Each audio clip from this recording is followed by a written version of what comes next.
Now as an immediate corollary, we have that if E and F are elementary sets in Rn, then the symmetric difference of E and F is also elementary. So what is the symmetric difference? This is simply E minus F union F minus E, and we know that this is an elementary set and this is an elementary set, and so the union is also an elementary set.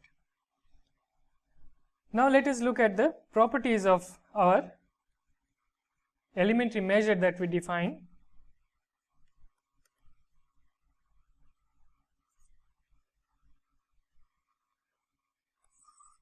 So the first property is non-negativity, which says that for any elementary set, let's call it E, ME is a positive number, well, non-negative number, and it's always finite. So it's always a finite non-negative number, and if you have the empty set, then the elementary measure is, we have seen that it is simply 0, because you have the this is the Cartesian product, so you can write the elementary set in Rn as the Cartesian product of so let me write it.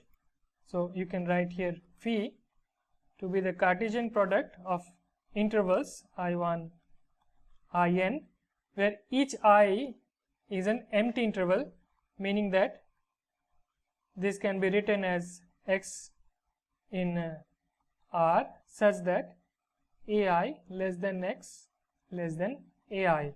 So our conventions, our conventions allow us to have empty intervals like this, and the measure of Mi is simply AI minus AI, which is 0, and so the product of such will also be 0. So we have that this measure of the empty set is always 0, and for any other elementary set it can be either 0 or only a positive number, because we have defined our measure of the intervals II to be a positive number and always finite. We are only considering bounded intervals, so therefore our length of those intervals will always be finite. So we have a non-negative finite number for our elementary measures M of E. The second property is finite additivity, which we saw in the earlier lectures that this is something geometrically reasonable to expect, and it is what we aspire to have. And the way we have defined it, of course, it conforms to our geometric notion of length or volume or area, but now we will see that of course it will also satisfy our finite additivity property. So this says that if E1, E2,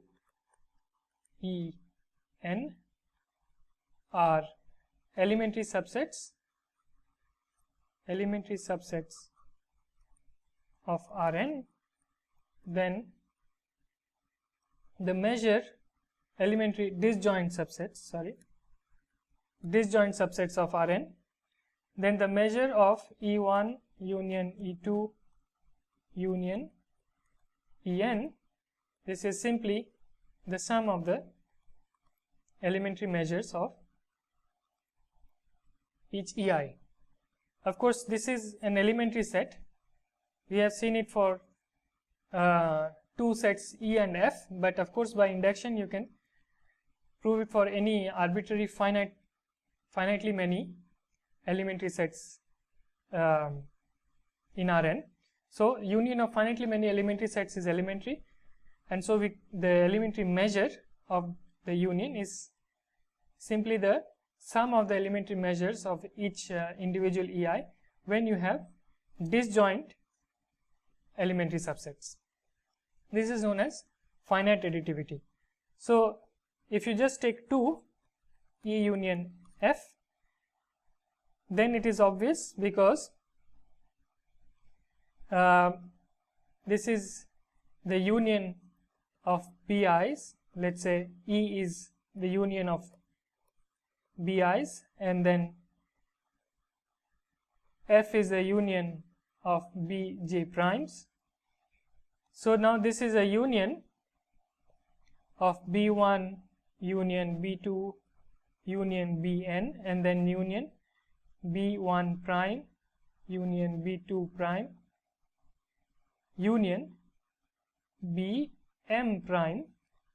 So now this is a finite union of disjoint boxes, and so we have seen that this is the union of the sum this measure of the union is the sum of m bi's first, I equal to 1 to n, plus j equal to 1 to m of bm prime. So now this is the measure of E and this is the measure of F, given that E and F are here disjoint subsets, disjoint elementary subsets of Rn. So of course for two subsets it's easy to show, and for n subsets we do an induction. For n subsets, use an induction argument to show the same formula holds. So this is the finite additivity property. This is the useful finite additivity property.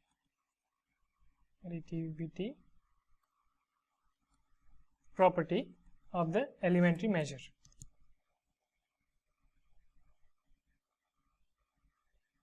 Now from the first two we can deduce another property, which is monotonicity, which says that if E is an elementary set and E is a subset of an elementary set, F is also an elementary set, then the elementary measure of E is less than or equal to the elementary measure of F. So let's see how we can deduce it from the first two properties.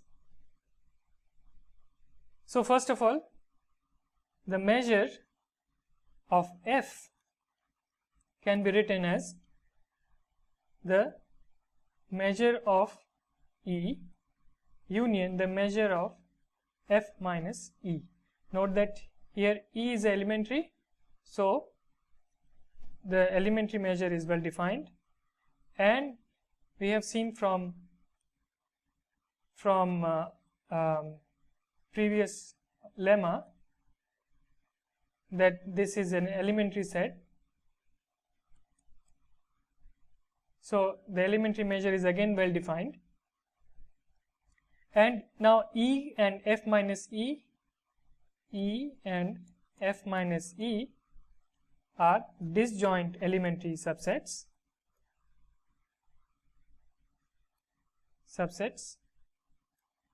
So this is just, sorry, there should be a plus sign here.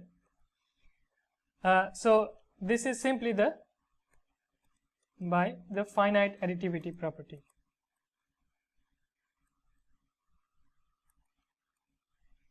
Now from non-negativity,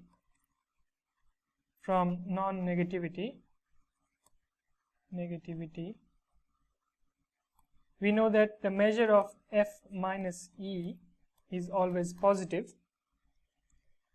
Therefore, we have that the measure of F minus the measure of E, measure of F minus the measure of E is positive, from which we get measure of E is less than or equal to measure of F. Therefore, our elementary measure satisfies this property called monotonicity. Now the next property is called finite subadditivity. We have seen what is finite additivity, but this is finite subadditivity, by which we mean the following. So if E, F are elementary sets in Rn, not necessarily disjoint this time, not necessarily disjoint, then measure of E union F, again E union F is an elementary set, so you can take the elementary measure of E union F, and this is less than or equal to measure of E plus measure of F. So this is for two sets, and this is called the finite subadditivity property. So the difference here is that there is a less than or equal to sign rather than an equal to sign, which appears in the finite additivity property, and because it's a less than or equal to, it's called finite subadditivity. Now if you have an induction on the number of elementary sets, so if you have E1, En elementary sets in Rn, again not necessarily disjoint,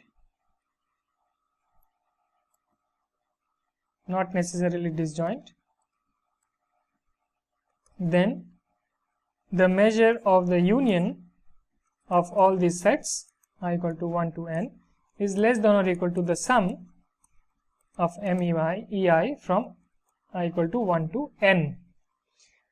So this is a generalization to any finite number of elementary sets, and this finite subadditivity property still holds. Subadditivity property.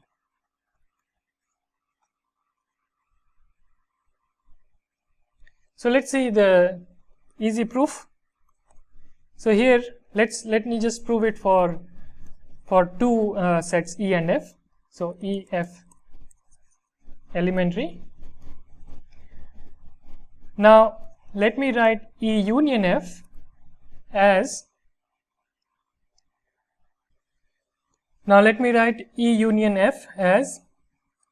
E union F minus E. Now these two are disjoint, so this is a disjoint union of elementary sets. So measure of E union F is equal to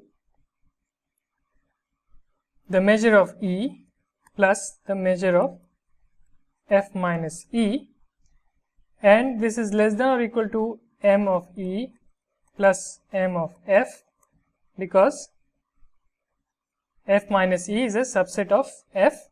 So by monotonicity,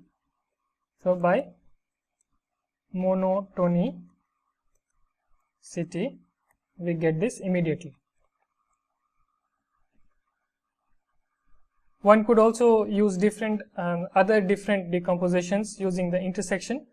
By the way, if you have E and F to be elementary, then E intersection F is also elementary, if E, F are elementary. So this is another observation, simply because E intersection F is E union F set minus E symmetric difference F. So let's have a quick Venn diagram proof. So this is F and this is E, and this is E intersection F. So this part is E symmetric difference F, E minus F union E minus F union F minus E, and so therefore E intersection F is the union set minus the symmetric difference. Therefore E intersection F is also elementary, and you can have decompositions of E union F also in terms of E intersection F, and one in fact has a formula that M of E union F is equal to, so this is a lemma that's easy to prove. So E union F is equal to ME plus MF minus M of E intersection F. So from here as well one can see that as a consequence you get the finite subadditivity property, because this is a positive number. And so I leave this as an exercise. So proof is left as exercise. So one can have two different decompositions of E union F, and one gets this formula. Now for the last property, we have already seen that the elementary measure on boxes is translation invariant, but it will also of course work for any elementary set. So for E elementary and X in Rn, we have that measure of E plus X, which is an elementary set, is equal to measure of E. So this is very easy to prove, and I also leave this as an exercise.